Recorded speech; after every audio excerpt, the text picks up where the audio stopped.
プラスティシティの新バージョン V24 が出たので少し注意点を説明するのだ。まずは新バージョンをウェブサイトからダウンロード。自分の環境に合ったものをダウンロードしてね。ダウンロードできたらインストーラーを起動。そのままインストールを進めてね。スタジオやインディ 1.1 ライセンスを購入した人は特に問題なく V24 を利用できるんだけど、$99でインディ 1.0 を購入した人はアップグレードが必要。プラスティシティはサブスクリプションではないのでインストール済みのものを使い続けることは可能。新機能を試したい人はアップグレードを検討するのだ。アップグレードの猶予は初回購入より1年と2ヶ月。この場合2023年5月8日に購入したので2024年7月8日までは大丈夫なのだ。購入を7月1日に遅らせたとしても次のサポート期間は初回の購入日が起点になるので2025年5月8日までなのだ。逆に言うと8月や9月にインディ 1.0 を購入していてアップグレードを考えている人は今すぐアップグレードしても購入日を起点に1年間のサポート期間が延長されるので最初の1年が終わるのを待つ必要はないのだ。インディ延長ライセンスは$100、スタジオ延長ライセンスは$175。インディからスタジオへのアップグレードは$200なのだ。今回は新機能のエクスナーブスを試してみたかったのでスタジオへアップグレードをしてみたのだ。プラスティシティはインディでも商用利用ができるし、大きな差はエクスナーブスとサポートされるインポートとエクスポートの種類が増えることなのだ。各バージョンで何が違うかはウェブサイトをよく見てみるのだ。新規購入の場合インディは$149、スタジオは$299なのだ。インディ版は2台までのコンピューターにインストール可能。スタジオでは4台までなのだ。商用利用はインディ、スタジオの両方で利用可能。CAD 系のソフトではかなり安い部類なのだ。当然ながらトライアル版での商用利用はダメなのだ。インディ版でもほぼ全ての 3D モデリングツールは利用可能。スタジオで追加されているのはエクスナーブスだけだと思うのだ。インポートとエクスポートの形式は結構違っていて、インディだとステック、オブジェ、STL、パラソリッドの4種類。スタジオはそこにアイジェス、エイシスのインポートエクスポートが増えて、ライノセラスや FBX、図面用の DXF、DWG、Win のみのインポートもできるのだ。どちらのライセンスも購入から1年間、メジャーアップグレードを含む更新が可能なのだ。ブレンダーへの連携も両バージョンで可能。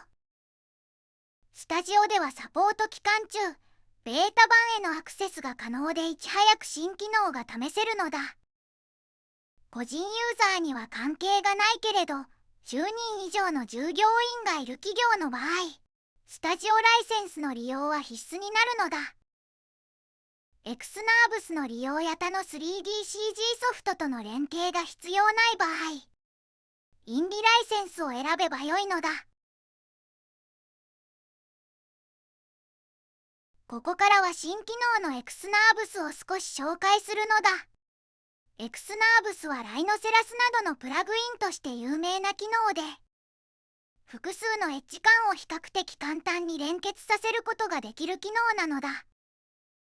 通常であればつなげたいエッジ同士をロフトで連結させて、必要であればガイドを追加し、いくつものパーツを組み合わせて滑らかな曲面を構成する必要があるのだ。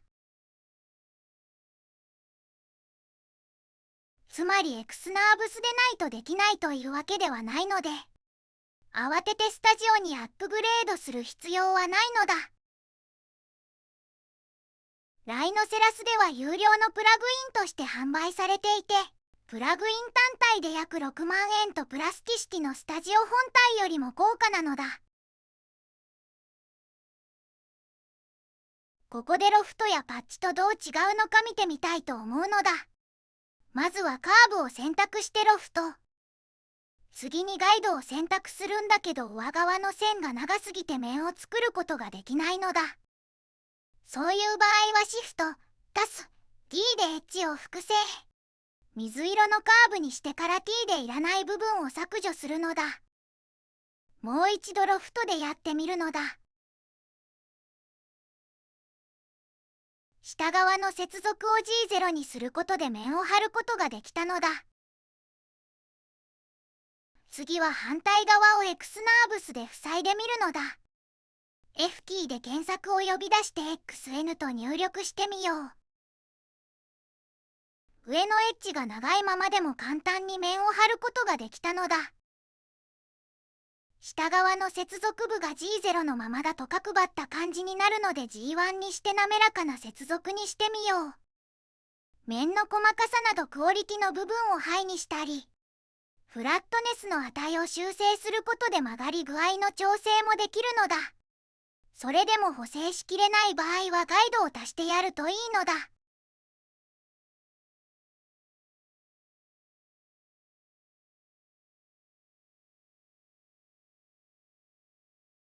こうやって確認してみるとロフトも X ナーブスも結果に大差はなさそうなのだ。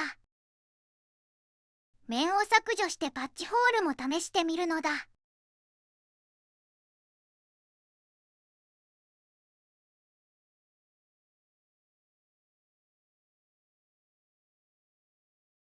C0 から G1 にすると形状が破綻してしまったのだ。どの機能も特性が少しずつ違うので適材適所で使い分けてやる必要がありそう。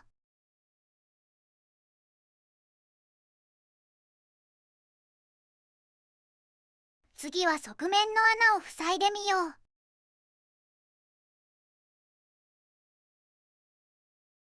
こちらもエッジが長いのでカーブを作成してちょうど良い長さに調整するのだ。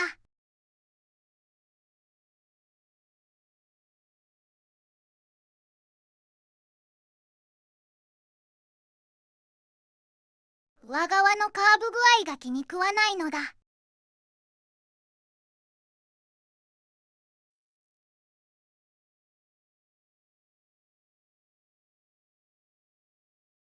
先にガイドを引いておいてそこに面を沿わせることもできるのだ。まずエッジ間を分割するカーブを作成。バランスが悪いのでちょっとずらすのだ。X ナーブスは多分もっと複雑な形状で活躍するんだと思うんだけど、ちょっとした時短にも使えるのだ。このままだとまっすぐなのでカーブを選択してからシフト+S を2回押して、コントロールポイントを2つ増やすのだ。そのまま G でコントロールポイントを移動。なるべくいろんな角度から確認してね。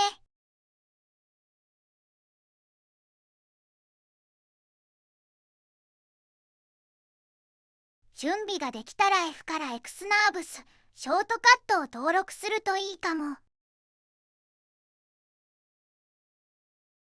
セレクトガイドを選択して、さっき作ったカーブを選択するのだ。結構簡単に思った形になったのだ。